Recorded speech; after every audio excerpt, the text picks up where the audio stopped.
ونستعينه ونستغفره ونعوذ بالله من شرور أنفسنا ومن سيئات أعمالنا من يهده الله فلا مضل له ومن يضلل فلا هادي له وأشهد أن لا إله إلا الله وأشهد أن محمدا عبده ورسوله يا أيها الذين آمنوا اتقوا الله حق تقاته ولا تموتن إلا وأنتم مسلمون يا أيها الناس اعبدوا ربكم الذي خلقكم من نفس واحدة وخلق منها زوجها وبث منهما رجالا كثيرا ونساء واتقوا الله الذي تساءلون به والأرحام إن الله كان عليكم رقيبا يا أيها الذين آمنوا اتقوا الله وقولوا قولا سديدا يصلح لكم أعمالكم ويغفر لكم ذنوبكم ومن يطع الله ورسوله فقد فاز فوزا عظيما أما بعد فإن خير الحديث كتاب الله وخير الهدي هدي محمد صلى الله عليه وسلم وشر الأمور محدثاتها وكل محدثة بدعة وكل بدعة ضلالة وكل ضلالة في النار. أعوذ بالله من الشيطان الرجيم. بسم الله الرحمن الرحيم. الذين آمنوا ولم يلبسوا إيمانهم بظلم أولئك لهم الأمن وهم مهتدون. ہر قسم کی حمد و ثنا بڑائی بزرگی اللہ رب العالمین کے لیے لائق و سزاوار ہے. بعدہ درود و سلام ہو تمام نبیوں پر، بالخصوص اس ذات اقدس و مقدس پر جن کا نامی اسم گرامی احمد مجتبی محمد مصطفیٰ صلی اللہ علیہ وسلم ہے. اللہم صلی وسلم وبارک علی نبینا محمد. برادران اسلام، ابھی خطبہ مسنونہ کے بعد آپ کے سامنے سورہ انعام سورہ نمبر 6 کی آیت نمبر 80 پر 2 پڑھا ہوں. اللہ تعالیٰ اس آیت میں بتایا کہ امن اور چین کسے نصیب ہوتا ہے اور ہدایت یافتہ کون لوگ ہیں. اللہ تعالیٰ نے فرمایا الذین آمنوا ولم یلبسوا ایمانہم بظلم، جو لوگ ایمان لائے اور اپنے ایمان کو ظلم کے ساتھ نہیں ملایا. اولئک لہم الامن وہم مہتدون، یہی لوگ ہدایت یافتہ ہیں اور انہی لوگوں کے لیے امن ہے. حضرات، زندگی میں امن اور چین کا ملنا، امن والی گلی، امن والا محلہ، امن والا ملک ملنا اللہ کی بہت بڑی نعمت ہے. اور امن کے ساتھ ہدایت کا ملنا، امن کے ساتھ صراط مستقیم کا ملنا، امن کی نعمت کے ساتھ اسلام کی صحیح پہچان کا ہونا، یہ بھی اللہ تعالیٰ کی بہت بڑی نعمت اور دولت ہے. اور یہ دونوں نعمت ہیں، امن کی نعمت اور ہدایت کی نعمت. جسے مل جائے وہ دنیا اور آخرت کا خوش نصیب اور کامیاب انسان ہے. اور یہ دونوں نعمتیں ملتی کسے ہیں؟ خطبہ مسنہ کے بعد جو بھی آیت پڑھی گئی، اس آیت میں اللہ نے بتایا ہے یہ دونوں نعمتیں کن لوگوں کو ملتی ہیں، کون لوگ ہیں جو ان نعمتوں کے حقدار بنتے ہیں. امن کی نعمت کے حقدار، ہدایت کی نعمت کے حقدار. اللہ نے فرمایا کہ وہ لوگ جو ایمان لاتے ہیں اور ایمان لانے کے بعد اپنے ایمان کو ظلم سے نہیں ملاتے ہیں، اپنے ایمان کو ظلم کے ساتھ خلط ملط نہیں کرتے ہیں، ایسے لوگوں کے لیے امن ہے اور ایسے لوگ ہدایت یافتہ ہیں. ایمان کے ساتھ ظلم کو نہیں ملانا، کون سا ظلم؟ کس ظلم کے تعلق سے اللہ کہہ رہا ہے کہ اپنے ایمان کو ظلم سے مت ملاؤ؟ اور یہ زمین پر ہونے والا سب سے بڑا ظلم یاد رکھیے وہ شرک ہے. لقمان حکیم اپنے بیٹے کو نصیحت کرتے ہوئے کہتے ہیں، سورہ لقمان ہے، سورہ 29 پر 1 ہے، آیت نمبر 13 ہے. کہا یا بنی لا تشرک باللہ ان الشرک لظلم عظیم. کہ اے میرے بیٹے، اللہ کے ساتھ کسی کو شریک نہ کرنا. کیوں؟ اس لیے کہ شرک سب سے بڑا ظلم ہے، عظیم ظلم ہے. ظلم بہت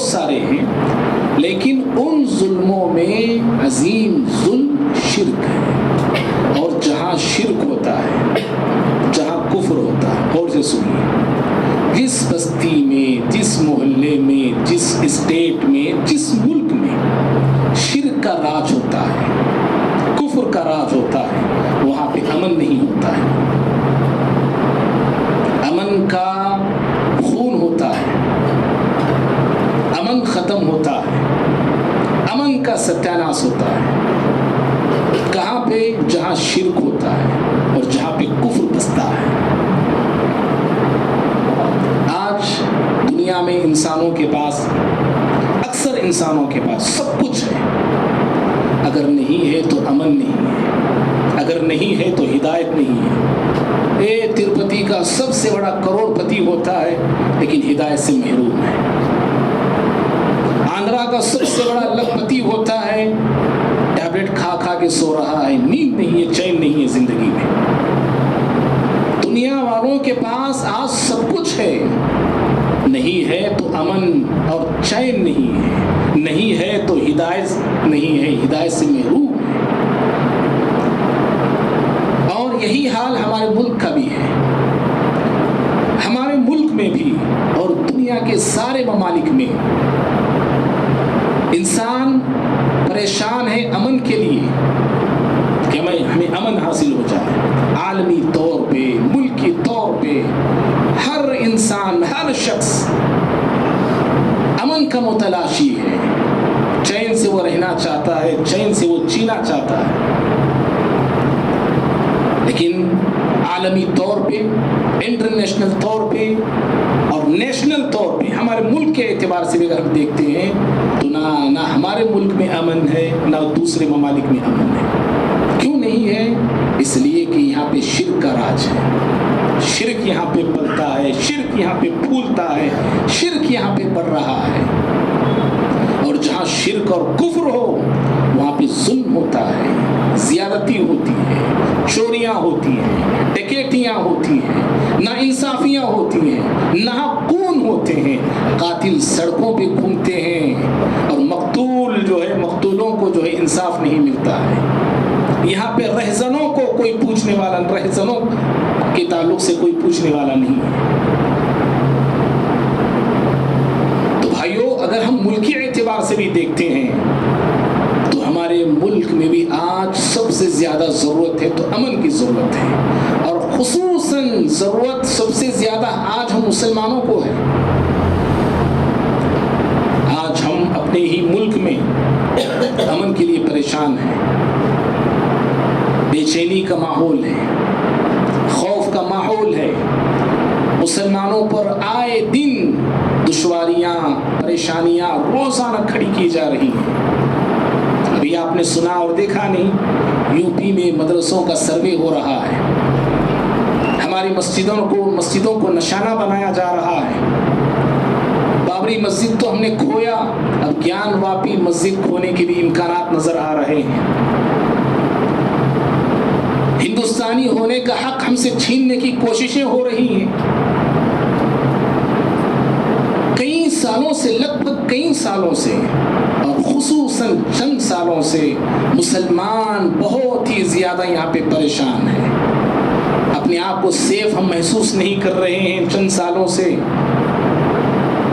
ایک طرح کا خوف کا ماحول ہے، خوف چھایا ہوا ہے. اللہ تعالیٰ قرآن میں ایک آسان راستہ بتاتا ہے. خوف سے نکلنا چاہتے ہو، ڈر سے نکلنا چاہتے ہو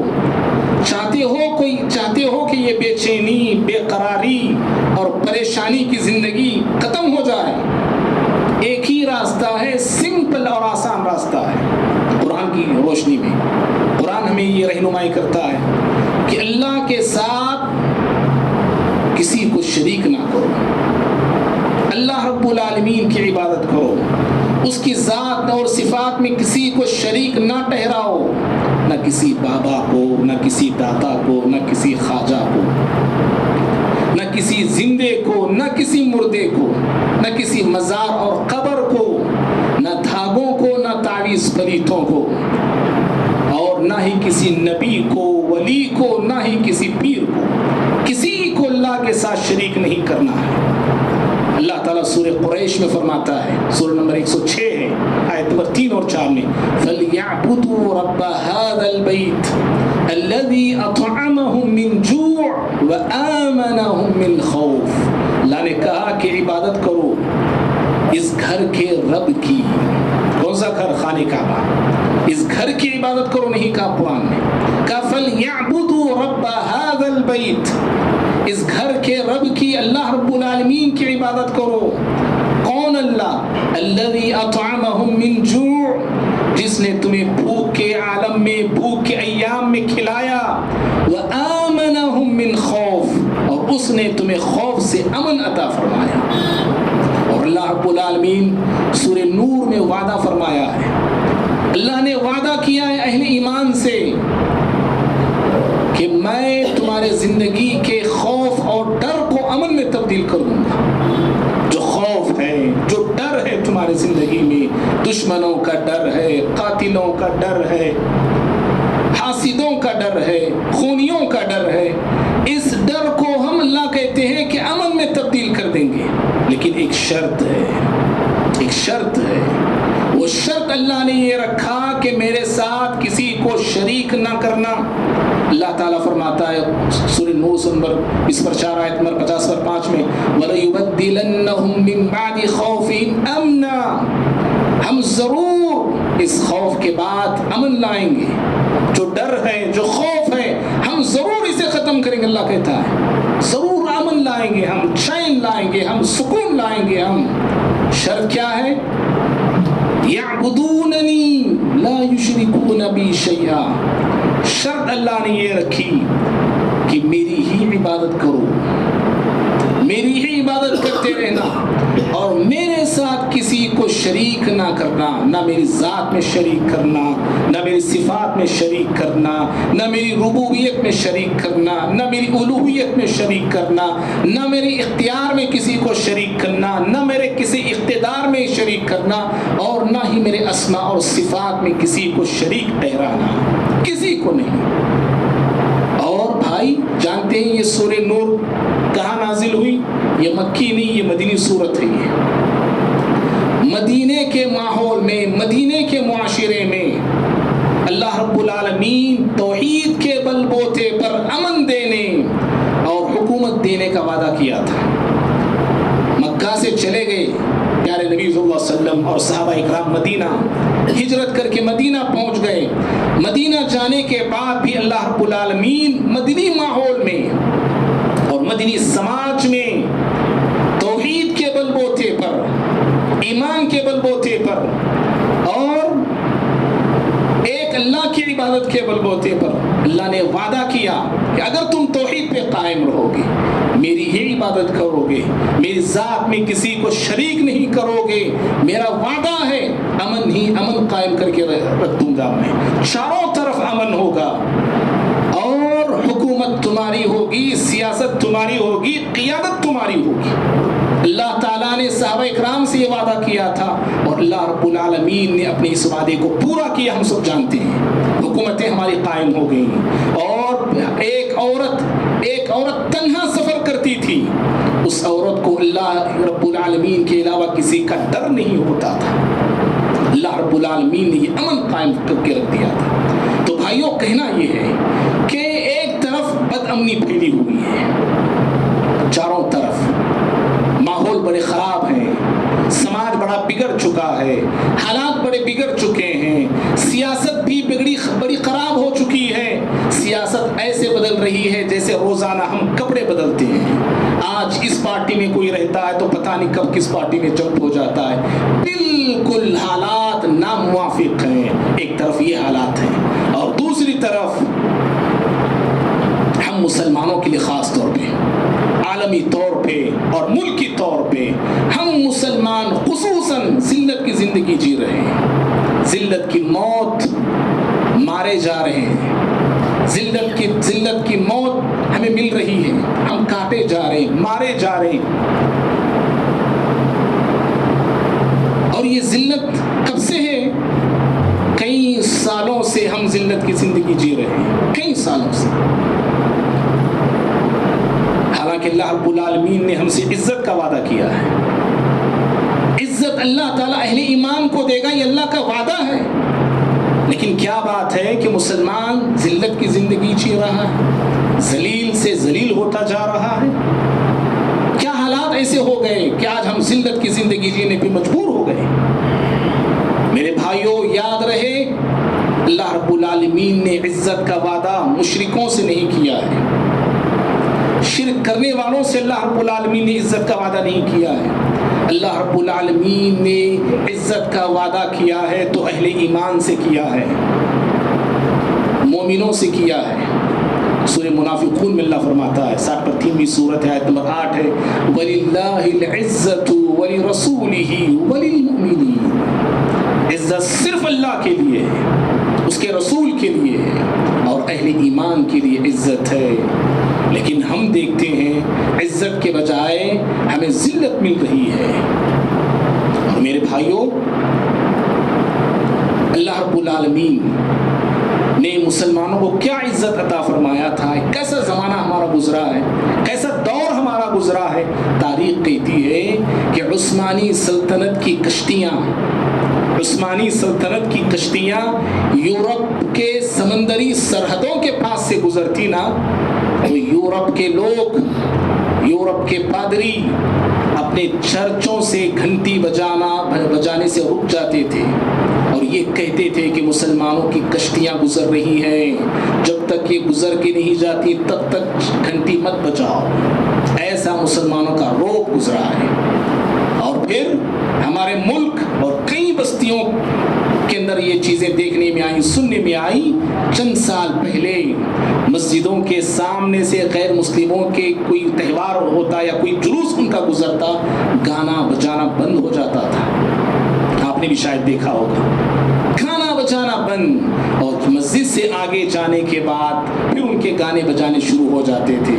اس قدر مسلمانوں کا روب تھا، مسلمانوں کا دبدبا تھا. عزت کی زندگی جینے والے آج ذلت کی زندگی جینے پہ مجبور ہو چکے ہیں.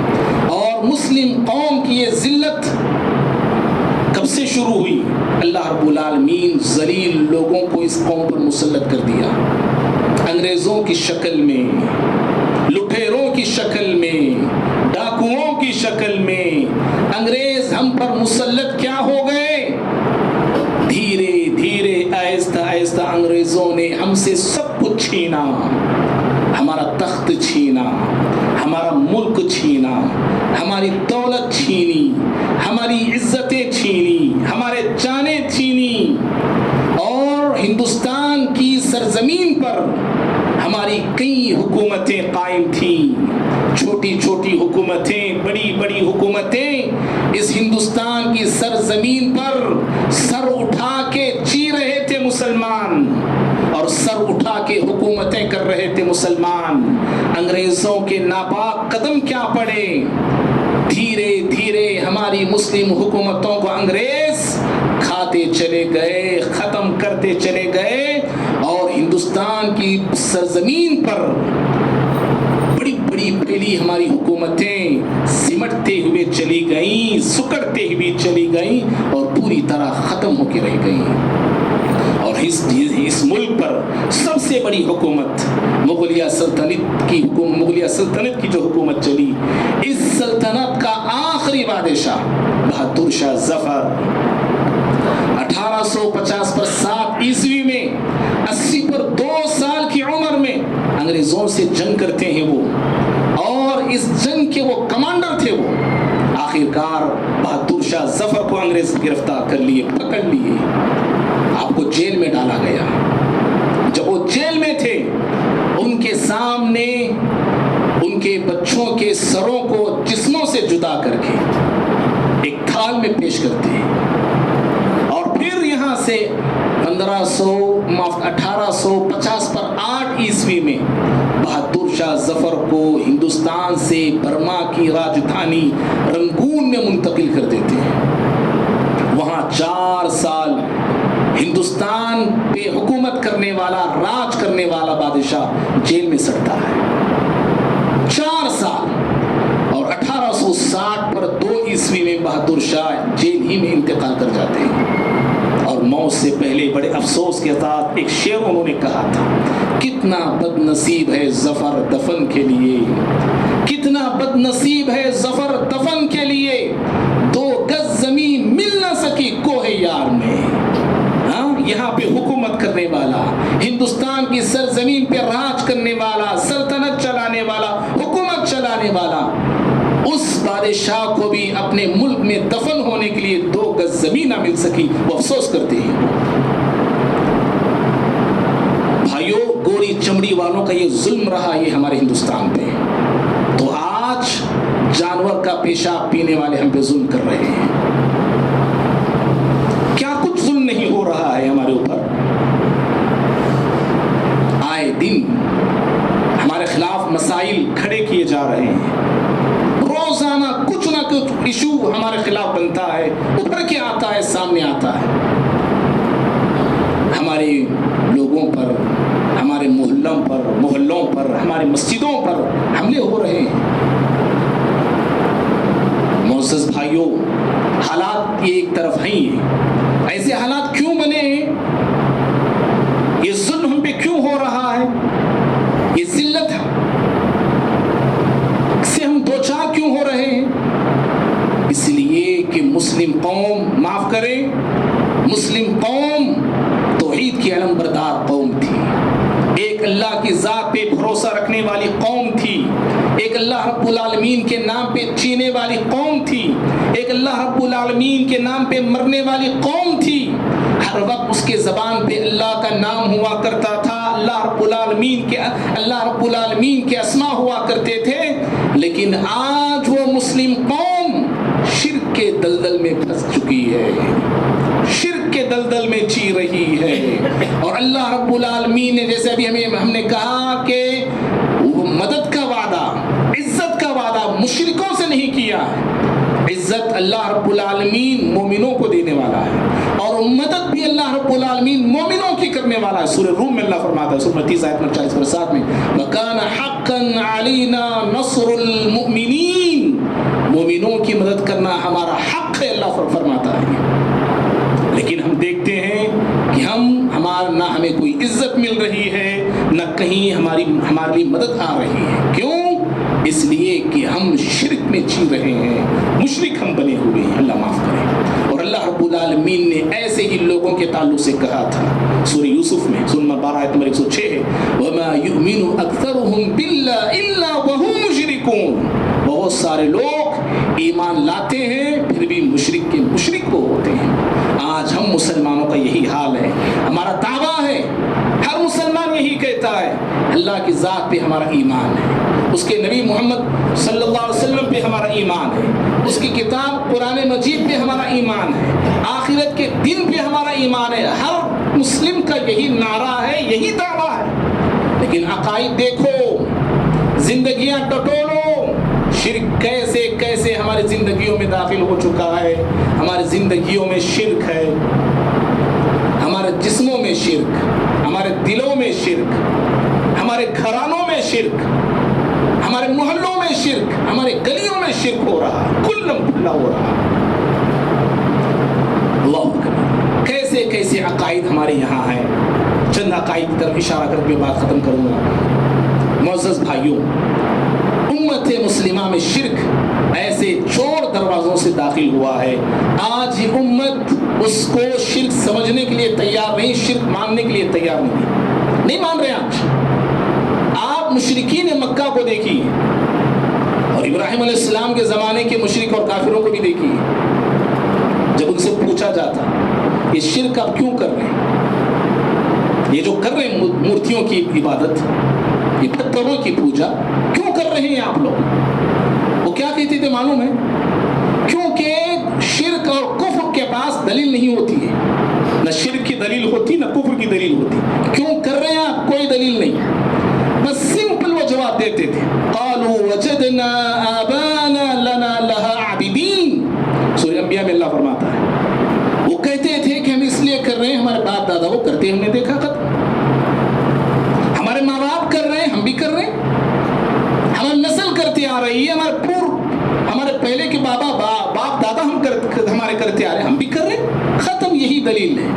لیکن آج مسلمان سے آپ پوچھیے آپ تم یہ کیوں کر رہے ہو، اب اس کی دلیل یہ نہیں ہے. شرک کے لیے بھی دلائل دے رہا ہے آج مسلمان، بدعت کر رہا ہے دلیلیں دے رہا ہے.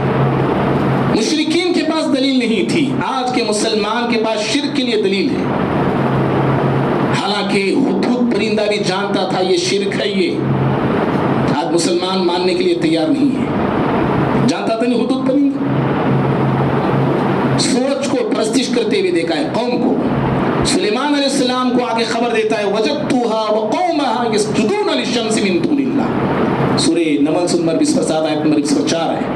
کہا کہ قوم کو میں نے پایا ہے اللہ کے پیغمبر جو اللہ کے علاوہ سورج کے لیے سجدہ کر رہی ہے.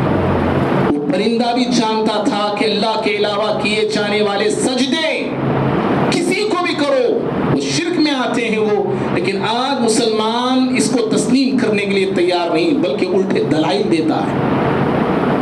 سمجھ رہے نا؟ شرک دیکھیے کیسے کیسے داخل ہو چکا ہے ہماری زندگیوں میں. سب سے پہلے ایک چھوڑ دروازہ شرک کا، اللہ کے نیک بندوں کی محبت میں غلو. اللہ کے جو نیک بندے ہوتے ہیں ان سے دوستی رکھنا، ان سے تعلق رکھنا اچھی بات ہے، لیکن ان کی محبت میں غلو کرنا یہ بہت خطرناک معاملہ ہے یہ. اور اسی غلو نے اس امت کو شرک میں مبتلا کر کے رکھ دیا ہے. نتیجہ کیا نکلا؟ نیک لوگوں کی محبت میں غلو کرنے کا نتیجہ اور رزلٹ یہ نکلا کہ باقاعدہ القابات دینے لگے فلاں کے لیے فلاں کے لیے. یہ کون ہے جی؟ یہ بابا ہے کون ہے؟ یہ مشکل کشا ہے. یہ محبت میں غلو. وہ کون ہے؟ وہ حاجت روا ہے. وہ یہ کون ہے؟ یہ دستگیر ہیں، یہ مصیبت میں ہمیں تھام لیتے ہیں. یہ وہ بگڑی بنانے والے ہیں، فلاں اولاد سے نوازنے والے ہیں. فلاں کے مزار پہ گئے تو دنیا میں سکون کہیں ملے نہ ملے ان کے پاس ضرور ملتا ہے. یہ کون بول رہی ہے؟ یہ مسلم قوم بول رہی ہے. یہ سمجھ رہے نا بھائی؟ اس طرح نیک لوگوں کی محبت میں اس امت نے غلو سے کام لیا اور اسی غلو نے اس امت کو شرک میں مبتلا کر کے رکھ دیا. بھائیو یاد رکھیے دین کے اندر شخصیت پسندی ہے.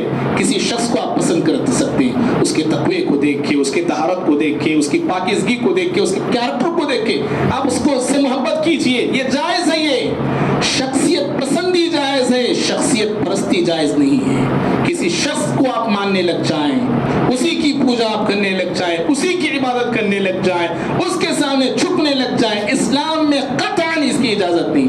نہ کسی کے لیے جھکنا جائز ہے، نہ کسی کو اس کی اجازت ہے وہ کسی کے سامنے جھکے سوائے اللہ رب العالمین. ایک دوسرا چور دروازہ جو اس امت میں داخل ہوا ہے وہ ہے آثار پرستی. آثار پرستی کیا ہے؟ کسی درخت کو متبرک سمجھنا، کسی پتھر کو بابرکت والا سمجھنا، کسی ناریل کو بابرکت سمجھنا، کسی لیمو کو بابرکت سمجھنا، کسی دروازے کو، کسی چوکٹ کو بابرکت سمجھنا، کسی دھاگے کو بابرکت سمجھنا. یہ آثار پرستی کا فتنہ بھی امت میں سر چڑھ کے بول رہا ہے. دروازوں کو چاٹتے ہیں لوگ، دہلیزوں کو چاٹ رہے ہیں لوگ، چوکٹوں کو چاٹ رہے ہیں لوگ. یہ کیا ہے؟ یہ یہاں سے برکت حاصل ہوتی ہے. کسی بھی چیز کو، درختوں کی پوجا ہو رہی ہے. آپ دیکھیے مسلم محلے میں جائیے، مسلم گلیوں میں جائیے، آپ کو گلی گلی میں، محلے محلے میں، مسلمانوں کے محلے میں جھنڈے کٹے نظر آئیں گے. جھنڈے کٹے، اور وہاں پہ باقاعدہ چراغ لگاتے ہیں، سجدے ہوتے ہیں، درخت کے سامنے جھکتے ہیں، اور بہت سارے درختوں پہ دھاگے باندھتے ہیں، بہت سارے درختوں پہ کپڑے باندھتے ہیں، بہت سارے لوگ چپل باندھتے ہیں، بہت سارے لوگ باٹل باندھتے ہیں. کیا ہے بھائی؟ یہ منت پوری ہوتی ہے. یہاں پہ دھاگا باندھنے سے منت پوری ہو رہی. کوئی روٹی کو متبرک سمجھ رہا، روٹی چینج لوگ کر رہے ہیں. یہ شرک اس امت میں گھر کر چکا ہے. حضرت عمر رضی اللہ تعالیٰ عنہ کے دور خلافت میں آپ نے ایک درخت کو کٹوا دیا تھا. پیارے نبی صلی اللہ علیہ وسلم کے زمانے میں اس درخت کے نیچے آپ صلی اللہ علیہ وسلم بیعت لیے تھے صحابہ کرام سے. قرآن جسے بیعت رضوان کہتا ہے، اور قرآن اس درخت کا ذکر بھی کرتا ہے. لیکن حضرت عمر رضی اللہ تعالیٰ عنہ نے دیکھا کہ لوگ اس درخت کے پاس 2 رکعت نماز پڑھنے لگے. 2 رکعت نماز پڑھنے لگے تو حضرت عمر رضی اللہ تعالیٰ عنہ کی دور اندیش نگاہوں نے یہ بھاپ لیا آج لوگ نماز پڑھ رہے درخت کے پاس جا کے، ہو سکتا ہے کہ آئندہ آنے والی نسلیں اس درخت کے سامنے جھکنا چاہیں، اس لیے آپ نے دور اندیشی کا ثبوت دیتے ہوئے اس درخت کو جڑ سے اکھاڑ کے پھینک دیا۔ آثار پرستی، درختوں کی پرستی، پتھروں کی اسلام میں نہیں ہے۔ ایک اور شرک، ایک چور دروازہ شرک کا جو اس امت میں داخل ہوا ہے وہ نجوم پرستی، ستاروں کو دیکھنا، ستاروں میں تاثیر ماننا کہ فلاں ستارہ کچھ کرنے والا ہے، فلاں ستارے سے بگڑی بنتی ہے، فلاں ستارے سے ہمارا اچھا ہوتا ہے۔ اسی لیے بہت سارے پیپر وغیرہ میں، نیوز پیپروں میں آپ کو دیکھیں گے ستاروں کا کھیل آپ کو نظر آئے گا، تیرا ستارہ بڑا اچھا ہے بھائی۔ شادی کر رہے لوگ ستارہ دیکھ کے رکھتے ہیں، کسی بچے کا نام رکھنا ہے ستارہ دیکھ کے رکھتے ہیں، سمجھ رہے نا؟ یہ نجوم پرستی بھی ایک شرک ہے، یہ انسان کو مشرک بنا دیتی ہے یہ چیز۔ ایک اور چیز جو اس امت میں شرک جو داخل ہوا چور دروازہ، وہ بدشگونی، بدفعلی، بدشگونی لینا، کسی چیز کو منحوس سمجھنا، کسی جگہ کو منحوس سمجھنا، کسی مہینے کو منحوس سمجھنا، کسی دن کو منحوس سمجھنا، کسی بیوہ عورت کو منحوس سمجھنا، کسی کی شکل کو منحوس سمجھنا، یہ چیز بھی بہت عام ہے۔ آج کیا دن ہے؟ آج کا دن میرے لیے اچھا نہیں ہے، یہ مہینہ بڑا خراب مہینہ ہے، سفر کا مہینہ بڑا خراب مہینہ ہے، فلاں دن بڑا خراب کا دن ہے۔ اس جگہ میں کبھی بھی جاتا ہوں کچھ نہ کچھ ہوتا ہے، اس جگہ پہ کچھ ہے، جگہ میں کچھ نہیں، یہ جگہ میں تاثیر آنا، یہ کچھ ہونا ہمارے ساتھ سب اللہ رب العالمین کی طرف سے ہوتا ہے۔ کوئی عورت بیوہ ہے، بہت ساری عورتیں بیوہ عورت کو منحوس سمجھتی ہیں، کوئی عورت بے اولاد ہے، بے اولاد کو منحوس سمجھا جاتا ہے، بلی گزر گئی، بلی کے گزرنے بھی منحوس سمجھتے ہیں، ارے بلی گزر گئی ختم، ہمارا کیا مسئلہ، ہمارے خراب ہو سکتے ہیں، کام نہیں ہوگا۔ اور کوئی بلی پالنے کو برکت سمجھتا ہے، بلی پالے تو برکت آتی ہے۔ یہ ساری چیزیں میرے بھائی یاد رکھیے، یہ شرک، یہ عقائد ہیں، یہ ایسے عقائد سے توبہ کیجیے، رکیے۔ پیارے نبی صلی اللہ علیہ وسلم ابو داؤد کی روایت ہے، آپ نے اسی عقیدے کو شرک سے تعبیر کیا، اب تو شرک، دو مرتبہ آپ نے کہا۔ ایسی بدشگونی لینا، بدفعلی لینا، کسی دن کو منحوس سمجھنا، کسی انسان کو منحوس سمجھنا، یہ شرک ہے۔ یہ ہم میں سے بہت سارے لوگ یہ کہتے ہیں، کس کی صورت دیکھ کے اٹھا کے میں آج میرا کام بنا نہیں، آج کس کی صورت دیکھ کے اٹھا کے میں میرے پیسے رک گئے، اور کس کی صورت تو بعض کہتے ہیں اور بعض تو نام لے کے کہتے ہیں، میں فلاں کی صورت دیکھا اس لیے میرا کام بنا۔ ہاں، اللہ اکبر۔ اللہ کیا کہتا ہے؟ وَلَقَدْ خَلَقْنَا الْإِنسَانَ فِي أَحْسَنِ تَقْوِيمٍ، اللہ نے انسانوں کو بہترین شکل اور صورت میں پیدا کیا ہے، اور ہم ہیں کہ کسی کی شکل کو یہ کہتے ہیں کہ اس کی شکل دیکھ لیا میرا کام نہیں بنا۔ یہ شرک کا ایک دروازہ ہے، اس امت میں داخل ہو۔ آخری بات میرے بھائی، شرک جو اس امت میں داخل ہوا ہے وہ تعویذوں کی شکل میں ہے۔ اللہ اکبر۔ کہاں کہاں تعویذیں آپ کو نظر نہیں آئیں گی؟ گھروں میں تعویذ، گلوں میں تعویذ، گاڑیوں میں تعویذ، دکانوں میں تعویذ، مکانوں میں تعویذ، بچوں کے سینے پہ تعویذ، کوئی ہاتھ میں باندھتا ہے، کوئی کمر میں باندھ رہا ہے، کوئی گلے میں باندھ رہا ہے۔ تعویذوں کے پیچھے یہ امت بھاگ رہی ہے، دھاگوں کے پیچھے یہ امت بھاگ رہی ہے، اور دھاگوں کو سمجھا یہ دھاگے کرشماتی دھاگے ہی ہیں، نظر بد سے بچانے والے دھاگے، مصیبت سے بچانے والے دھاگے۔ کوئی لال دھاگا باندھ رہا ہے، کوئی کالا دھاگا باندھ رہا ہے، کوئی پیلا دھاگا باندھ رہا ہے۔ باقاعدہ بچوں کے ہاتھوں میں دیکھیے، بچوں کے پیروں میں دیکھیے، بچوں کے گلوں میں دیکھیے، ماں باپ ان کالے دھاگوں کو، ان پیلے اور لال دھاگوں کو باندھتے ہیں اور یہ عقیدہ رکھتے ہیں کہ ایسا کرنے سے ہمارے بچے کو نظر نہیں لگے گی اور کوئی نقصان نہیں ہوگا۔ میری ماں، میری مائیں، میرے بھائی، ہر انسان کو یاد رہنا چاہیے، دھاگے میں کوئی تاثیر نہیں ہے، پالیتوں میں کوئی تاثیر نہیں ہے، تعویذوں میں کوئی تاثیر نہیں ہے۔ اگر ایسی تاثیر ہوتی تو پیارے نبی صلی اللہ علیہ وسلم امت کو ضرور رہنمائی کرتے، کہتے کہ تعویذ پہنا کرو، تعویذ باندھا کرو، بلکہ آپ صلی اللہ علیہ وسلم نے الٹا ہمیں یہ سکھایا، سورہ فلق پڑھا کرو، سورہ ناس پڑھا کرو، پریشانیاں ہیں، نظر بد ہے، دعاؤں کا اہتمام کرو۔ پیارے نبی صلی اللہ علیہ وسلم کی یہ تعلیمات ہیں۔ یہ بہرحال بھائیوں، شرک سے بچنا ہے، شرک سے نکل آنا ہے۔ اللہ رب العالمین ہمارے حالات کو سنوار سکتا ہے، ہمارے حالات کو بدل سکتا ہے۔ جو خوف، جو ڈر اس بحث آج ملک ہندوستان میں پھیلا ہوا ہے، یہ ڈر بھی ختم ہو سکتا ہے. جو بے عزت کی زندگی ہم جی رہے ہیں، ذلت کا ماحول ہمارے لیے کھڑا کیا جا رہا ہے، یہ ساری چیزیں ختم ہو سکتی ہیں. شرط یہ ہے کہ صرف اللہ کی عبادت کریں اور صرف اللہ ہی کی عبادت کریں، اس کے ذات میں کسی کو شریک نہ ٹھہرائیں، اور پیارے نبی صلی اللہ علیہ وسلم کی صحیح معنوں میں اتباع کریں، پیروی کریں. دیکھیے انشاءاللہ ضرور ہماری زندگیوں میں انقلاب آئے گا، اور اللہ رب العالمین ہمیں عزت عطا فرمائے گا، سر بلندی عطا فرمائے گا، کامیابی عطا فرمائے گا، ترقی عطا فرمائے گا، اور پھر وہی دور، پرانا دور پھر سے انشاءاللہ لوٹ کے آئے گا جس دور میں ہمارے آبا اجداد نے شان اور شوکت کے ساتھ حکومتیں کی تھی. اللہ رب العالمین سے دعا کرتے ہیں اللہ رب العالمین مجھے، آپ کو، ہم سبھی کو اللہ کی توحید پر جمع رہنے کی توفیق عطا فرمائے. ہر طرح کے شرک سے اللہ ہم سب کی حفاظت فرمائے، بدعات اور خرافات سے اللہ ہم سب کی حفاظت فرمائے. اللہ ہم تمام مسلمانوں کو متحد اور متفق ہو کے جینے والے بنائے، اور ہمارے جو مسائل ہیں، جو چیلنجز ہیں، اللہ رب العالمین غیب سے ان چیلنجز اور ان مسائل سے اللہ ہم سب کو نجات عطا فرمائے. اللہ ہم تمام کی عبادتوں کو قبول فرمائے، اور جو مسلمان شرک میں مبتلا ہیں، بدعات میں مبتلا ہیں، اللہ رب العالمین توحید کی، دین کی سمجھ انہیں عطا فرمائے. اور جہاں کہیں مسلمان بیمار ہیں، اللہ تمام کو شفاء کاملہ کل عاجلہ نصیب فرمائے. آمین. اقول قولی هذا استغفر الله لي ولكم ولسائر المسلمين من كل ذنب فاستغفروه انه هو الغفور الرحيم.